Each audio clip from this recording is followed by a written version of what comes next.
vital point that you bring up, actually.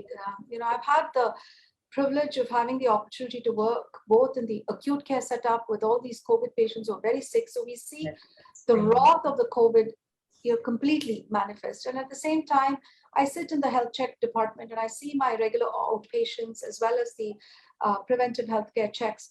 And it tells us how there are two things along the same spectrum. And the tragedy is, out of this fear and the life having come to almost a standstill or staying in limbo for so long, there are many things that we wish they had come and somehow sought help or at least contacted a doctor. And we could have triaged them to say, this one you can sit on and this one you need to bring yourself in.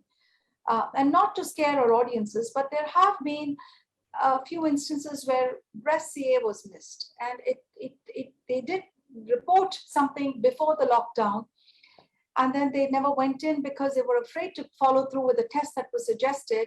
And a few months became almost a year and a little over, and what could have potentially been very salvageable turned out to be something that had spread way beyond what we anticipated. It would have been nice if there was, even at the outset, this whole thing was sort of like wrapped up and we could follow up and we could go ahead and capture the patient and tell them, even though it's dangerous, please, let's just have you get that mammogram and we'll arrange it in such a way that you're not going to be exposed. We'll have a green belt, we'll have a green time for you to come in.